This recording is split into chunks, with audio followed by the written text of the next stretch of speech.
Jean-Hervé Lorenzi, bonjour. Bonjour. Vous êtes le président du Cercle des économistes, un homme auteur de plusieurs livres. Vous êtes un homme qui compte dans le débat d'idées. Comment aujourd'hui, euh, après cette pandémie, est-ce que vous avez l'impression que vous avez les idées plus claires après ce choc? Sur la manière dont les choses vont se dérouler après, quand on aura terminé la crise sanitaire, je vous réponds très franchement, non. Je n'ai pas la queue d'une idée, la manière dont ça va se passer.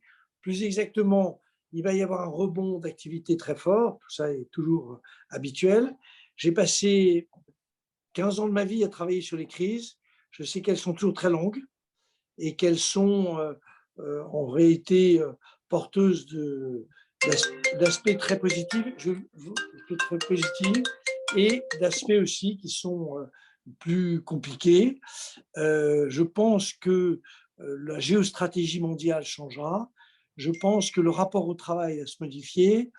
Je pense que un certain nombre de phénomènes, notamment dans les sociétés occidentales, qui sont celles d'inégalités très fortes, vont être mises en cause. Je pense qu'il y aura d'une certaine manière une modification du fonctionnement de la mondialisation. Et je pense, j'imagine qu'on va en parler, que le rôle de l'Afrique sera absolument déterminant dans les années qui viennent. Mais la chose la plus frappante dans cette crise, c'est que le degré d'incertitude a tellement augmenté qu'aujourd'hui, le pilotage, même à quelques jours devant soi, est presque impossible. Pour une raison qui est très simple, c'est qu'il faut bien que vous sépariez les crises dites exogènes et les crises endogènes. Alors, pour dire des mots beaucoup plus simples, la crise endogène, c'est vous qui êtes responsable. Par exemple, la crise de 2008, c'était parce qu'on avait finalement décidé de monter les taux d'intérêt de manière trop excessive aux États-Unis. Et il y a eu l'histoire des subprimes qui a fait exploser le monde. Nous étions donc responsables, endogènes. Et puis, il y a des crises qui datent d'ailleurs, qui étaient plutôt les crises agricoles. Imaginons, vous avez un moment terrible en matière climatique et évidemment, vous n'y pouvez rien. Mais ça joue sur votre agriculture et donc ça joue sur toute une série de mécanismes qui viennent les uns après les autres, qui se renforcent les uns des autres. Et curieusement, je parle peut-être là de l'Europe et de la France, il n'y avait plus de crise exogène, il y avait des crises endogènes. On était responsable des crises. Là, vous avez une pandémie, vous n'en êtes pas responsable, et c'est une crise qui vous laisse en réalité très perturbé par rapport à la manière dont vous pouvez agir. Alors que les crises endogènes, vous faites par exemple trop de crédits, bah, vous limitez les crédits. Ou vous avez une banque centrale qui est trop peureuse, craintive, vous essayez de lui redonner un peu d'enthousiasme. Mais une crise climatique ou une crise sanitaire, bah, vous êtes là et vous êtes spectateur et vous essayez de limiter cette crise, ses effets. Et c'est ça c'est en train de se passer dans le monde et plus particulièrement d'ailleurs non pas dans certains pays, non, c'est vraiment une crise mondiale comme on n'en a jamais connu de cette nature, sauf peut-être quelques pestes ou quelques pandémies particulières, mais pas à ce point-là. Depuis 2 ou 3 ans, vous vous êtes ouvert sur l'Afrique et vous avez organisé notamment une rencontre en 2019 à Dakar sur la dette, sur le développement durable et la soutenabilité de la dette. D'abord, comment expliquez-vous cet intérêt? Oh, pour des tas de raisons, des raisons professionnelles et des raisons personnelles. Raison professionnelle, c'est tout simplement que ce qui se passe en Afrique est déterminant pour le siècle qui vient. Moi, je serai sous terre, mais quand je serai sous terre, l'Afrique sera un géant, d'abord démographique. Un homme sur 4 sur terre sera africain. Donc, vous ne pouvez pas imaginer l'importance que ça peut avoir. Deuxième aspect, une large partie de la croissance du monde va venir du développement de l'Afrique. Et c'est devant nous. tout ça prend du temps, comme ça a pris du temps en Europe, comme ça a pris du temps partout. Les choses ne sont jamais rapidement, mais c'est très déterminant. Et donc, je suis évidemment, comme tout économiste, très soucieux. Je rajoute un point, c'est que, comme vous l'avez dit, nous avons eu une réunion à Dakar. Elle était très importante parce que nous avons vécu pendant peut-être 30 ans avec l'idée qui touchait tous les pays en développement ou les pays émergents qu'il fallait en réalité supprimer les subventions, libéraliser tout, et que nous avons, grâce à l'appui de beaucoup de personnalités, nous avons réussi à développer ce qu'on a appelé le consensus de Dakar, qui Justement, remet en cause cette affaire. Maintenant, deuxième aspect, un aspect plus personnel. Il se trouve que la vie a fait que je n'ai jamais habité en Afrique, mais j'y ai passé beaucoup de temps de manière, j'allais dire, séquencée. Et puis, j'ai une sœur qui malheureusement a disparu, mais qui était née en Afrique. Donc tout ça pour vous dire, et puis j'ai toute personne qui connaît l'Afrique, c'est vrai d'ailleurs pour beaucoup d'autres endroits dans le monde. Hein. Je ne suis pas, j'aime beaucoup la France, je la trouve très belle, mais je décrivais l'autre jour ce qu'était pour moi l'Afrique, c'est-à-dire des longues pistes de terre rouge, et quand vous avez ça dans votre tête, ça disparaît jamais. Voilà. mais, Donc mais, mais ça apparaît comme une sorte de provocation. Le consensus de Dakar, ça suggère l'idée de. Il s'oppose au consensus de Washington. D'abord, c'est quoi ce consensus de Dakar? bah, c'est l'idée que, au fond, le monde tel qu'il apparaît aujourd'hui est un monde qui va se segmenter de manière plus forte, qui découvre la rareté des ressources, qui découvre le fait qu'on ne peut pas avoir une doctrine unique pour l'ensemble du monde, et a fortiori, sûrement pas une doctrine libérale qui se contente de dire supprimez-moi les taxes aux importations, aux exportations, supprimez-moi les cultures vivrières qui ne servent à rien. Tout ça, c'est un tissu de bêtises. Et donc, le consensus de Dakar, qui a été très bien exprimé à l'époque donc il y a 2 ans, qui était très prémonitoire de ce qui allait se passer au niveau du monde à travers la pandémie, qui a été très bien exprimé par le président Macky Sall. Je veux dire que c'est lui qui a, au fond, exprimé ça, avec le soutien de la nouvelle directrice générale du Fonds monétaire international qui s'appelle Kristalina Georgieva et qui a été très pushing, supportive, pour employer un terme anglais, avec 5 autres chefs d'État. Mais ce consensus de Dakar revenait sur les idées assez naïves qu'il fallait jouer uniquement les règles du marché au niveau mondial. Tout ça est un peu derrière nous. Qu'il faut évidemment se concentrer sur les problèmes d'investissement en Afrique. C'était ça le point.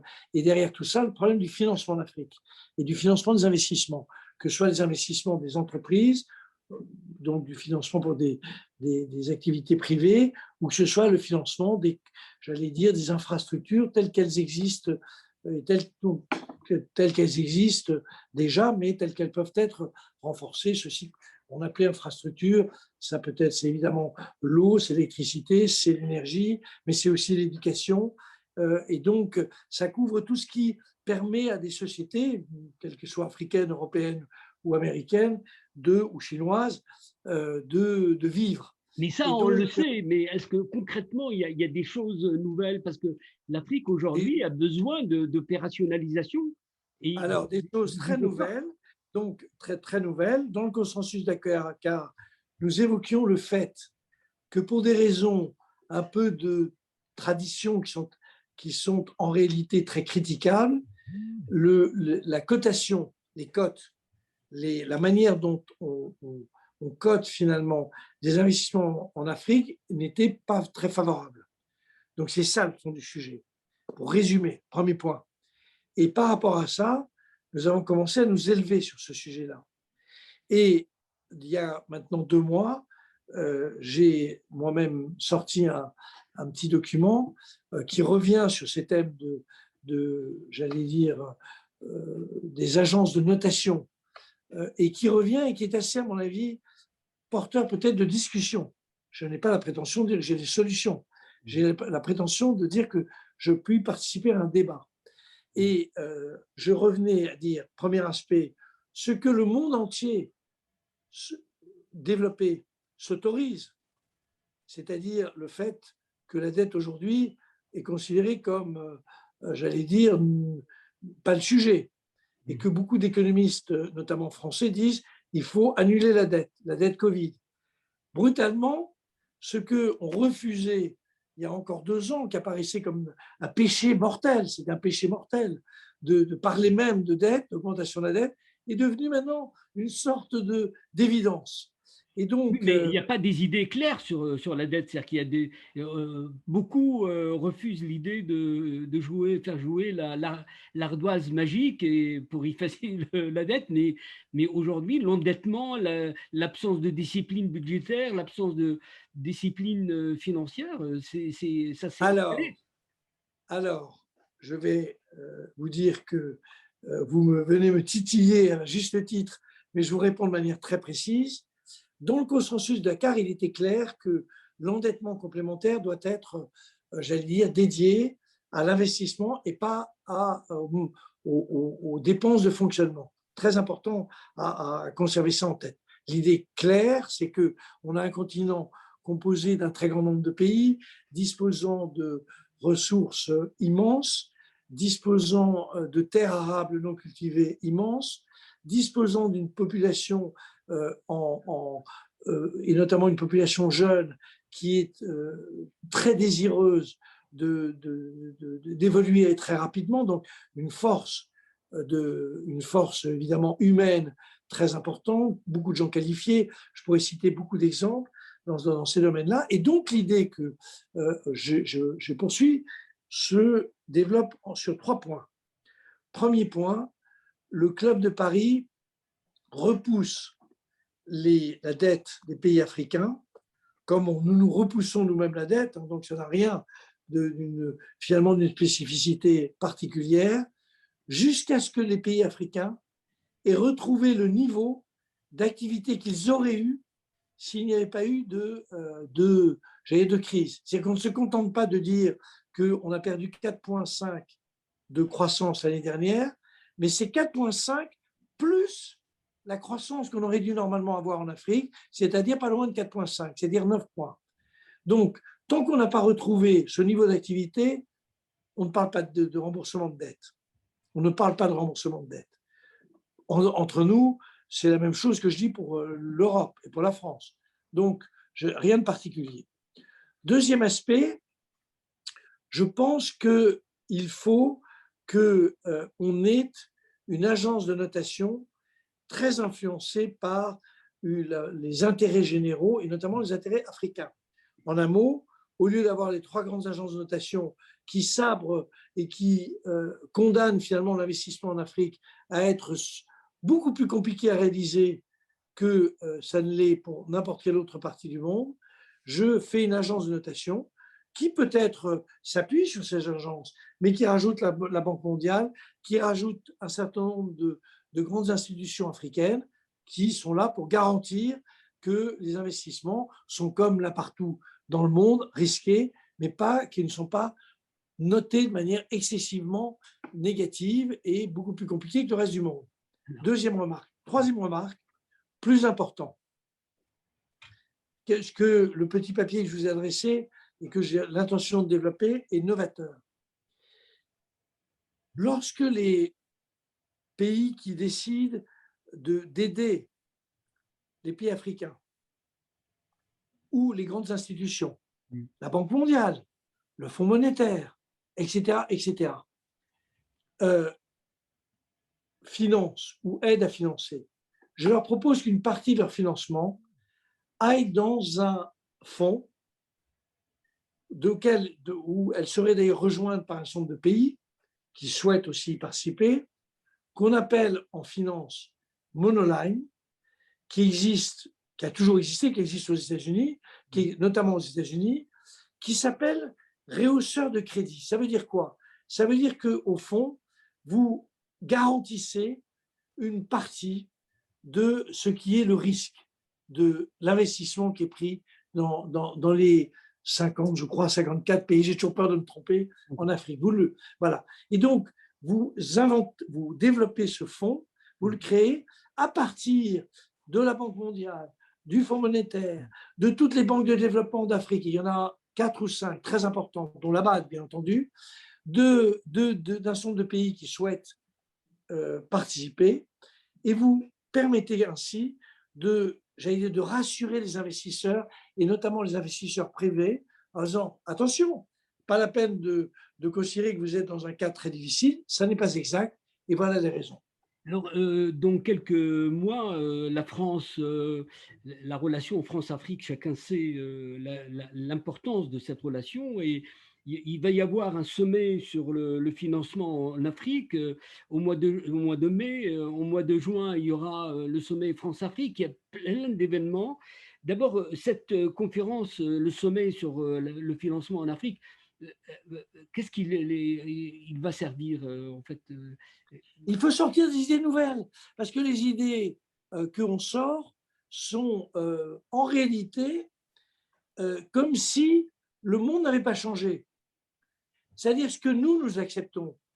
La France a pris en dette publique, et ça ne me gêne pas, près de 20 points de son PIB, 20 points de plus, 20 points. Et je parle de la France parce que c'est de la France et des nations avec l'Afrique que nous parlons. Ce que nous acceptons pour la France, et on va voir après les modalités qu'on peut développer, j'en ai développé une, mais évidemment, ça change complètement le regard qu'on peut avoir sur les modalités de financement. Et j'espère qu'à Montpellier, puisque c'est à Montpellier que sera lieu, je crois, le 17 et 18 mai, Oui. j'espère que toutes ces idées vont être mises sur la table. Et je vais faire un saut auparavant, voir un certain nombre d'amis qui sont des personnalités africaines très importantes, qui auront la gentillesse, je l'espère, de m'écouter, et je vais leur dire, maintenant, il faut qu'on commence à discuter sérieusement. Vous ne pouvez pas à la fois voir le monde changer comme il a changé depuis la crise sanitaire, et au fond, la modification des états d'esprit sur tous les sujets, sauf sur le sujet du financement d'Afrique. Donc, ce qui est vrai pour le reste du monde doit le devenir pour le financement d'Afrique. Il y a tellement de sujets importants qu'on aimerait bien évoquer avec vous, mais le temps presse. D'abord, j'ai envie, en deux mots, que vous vous exprimiez sur ce qu'on appelle le raccourci possible pour le développement de l'Afrique. Et là, aujourd'hui, l'Afrique se lance dans ce qu'on appelle la zone de libre-échange continentale. C'est-à-dire que c'est un projet qui, pour le moment, est son contenu, son tête de chapitre, mais il y a l'ambition. Comment, pour que ce projet réussisse, comment faire? C'est une superbe idée. Vous savez, l'Afrique, elle n'est pas différente du reste du monde. Le reste du monde a mis beaucoup de temps à se développer parce que, en réalité, il faut que vous arriviez à associer pour développer à la fois du capital et du travail. Du capital, donc c'est le financement, et du travail, c'est la qualification, donc la formation.